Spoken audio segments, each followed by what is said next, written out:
guys, Pr0hibit here, just doing a review on the PP-19 Camo.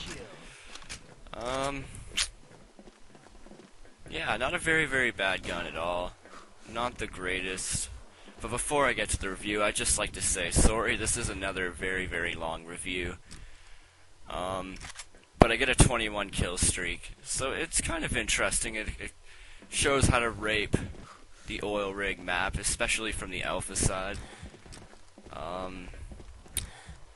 Yeah, and it's not bad.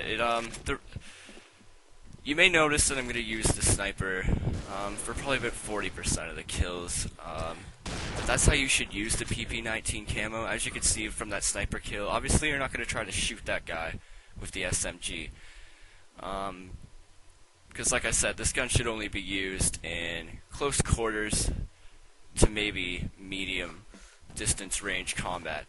Nothing further. If you try to shoot any further, you're going to get wrecked by anyone with the equal skill that you have, if they have an assault rifle or a sniper or whatever. You just won't have any fun. But as you can see, all my kills are up close with the SMG, and that's how it really should be used. Even ranges like that, shooting this guy. I know I missed him twice, but obviously I wouldn't have tried to use him with the SMG. So yeah, just got that out of the way. Yeah, so anyway, back to the gun. It used to be a GP rare, meaning you used to have to buy GP cases, like the Miss G cases and stuff, but then they updated the game and made it so you could buy GP rare items for GP. So, yeah, this one you can get now for Lieutenant Colonel 5 for 1800 GP a day, which is a bit expensive, and it's not that great of a gun anyway. There's better guns you can be buying. Well, you'll see by the stats and stuff. Anyway, there is a couple good things though about this gun. Like, it does have a very high magazine cap, which is 65. So you get 65 out of 65. Or 65 and another, or that sounded hilarious. You get 65 in another magazine of 65, which looks funny on the gun, by the way. It comes out of the front, but yeah. So that's one really good positive about the gun here. But a bad thing is that it's ridiculously high recoil. But it does have it with its it has ridiculously high recoil with a decent rate of fire. So that's one really bad thing. So it's really hard to spray automatic. You kind of gotta use burst, like, to its full advantage with this gun. I know I say use burst in single shot with ARs and stuff, and you really shouldn't be with this SMG. But if you don't, the recoil is so high you will just lose control, and there's no point of even playing, really, in my opinion, if you're gonna do that. But that's just me. You can, however, tap fire with a scope at medium range with this gun. Any further, like I said, would be bad, but you can tap fire with a scope. I choose not to use one. I find myself just getting killed too much, trying to land way too many hits on people with the gun. I think it's a 4 to 5 hit kill. I really should have looked up on that a little bit more. Forgive me for that. I really didn't think too much of that. But anyway, I'm going to get to the stats now. It's damage 37, like I said. It is the only stat that's beneficial to the normal PP-19. Meaning it's the only stat that gives any kind of upgrade to it. So the damage is 37. The normal PP-19 and PP-19 mod have 35. So it's a 2 damage upgrade, which is very helpful, because it does have a really good rate of fire and stuff. But I'll get to that later. Portability is 80, which is, you know, completely fine. I find that you zoom around on the map, actually, with this gun, so portability, there's no problem there whatsoever. Yeah, but you should be running fast with a SMG anyway. They're lightweight guns, so that makes sense to me. Rate of fire, which is 82, which is high, not as high as an MP7. But like I was saying earlier, with the recoil, it gets really annoying, so I would have liked this gun more with a less rate of fire so I could spray more. But that's just me.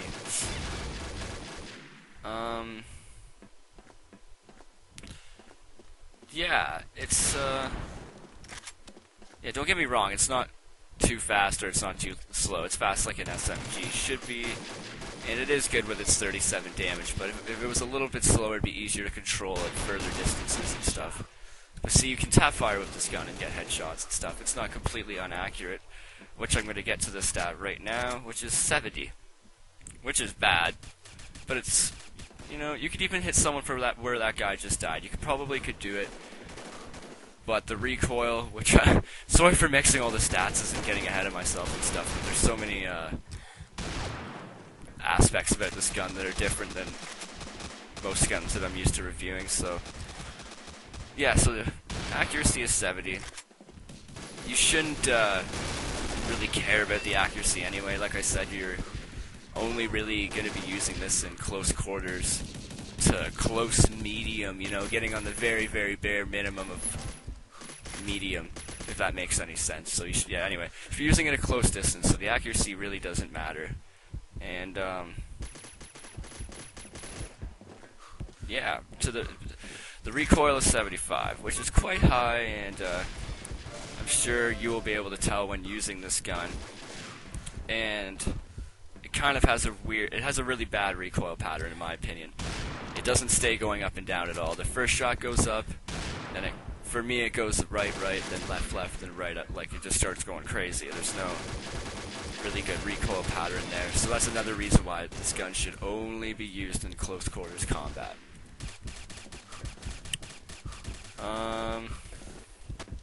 Yeah, that pretty much ties everything with the gun. You could use the scope and suppressor modifications if you would like. I highly recommend not putting a silencer on it because it already has weak damage, and that's the only death I've had so far in the game. But oh, I lost what I was talking about. Sorry about that. Probably wasn't too important anyway.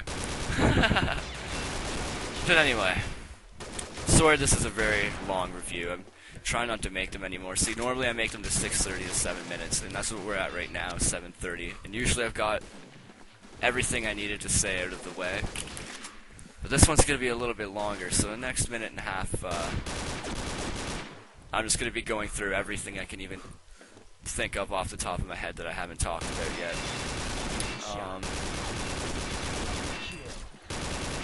Yeah, there really isn't very much. I'll just kind of go over with you again, the stats. The damage is 37, and like I said before, it's the only stat that has any kind of beneficial value to the gun, meaning it's better than the normal PP-19 and the PP-19 mod. So, I mean, there's not really much of a reason to go out of your way and get this weapon. There's a lot better SMGs out there. Like, I personally like the MP7 mod way more, or the P90. The UMP, I think, is even better. It's kind of got, like, the same recoil but high damage kind of aspect, but I still like it better. So, yeah, that's my kind of thoughts on the gun. I really didn't like it that much, even when it first came out. And that's just my opinion. I mean, lots of people like it, but I really don't. But anyway, yeah, the damage is 37, portability 80, rate of fire 82, accuracy 70, and recoil 75. And that pretty much wraps everything up. I hope you guys enjoyed the review. Sorry it was kind of a slow-played game, but I think it was good enough. Anyway, Pr0hibit out. See you till next time. Bye. Hey guys, one last thing. I'd just like to thank Queen Blood for gifting me the PP-19 Camo. Wait, no she didn't. Never mind. I'm sorry. She gifted me a Miss G case, and then I opened it and got the PP-19 Camo. There we go. Anyway, thank you, Queen Blood, for doing that. Goodbye.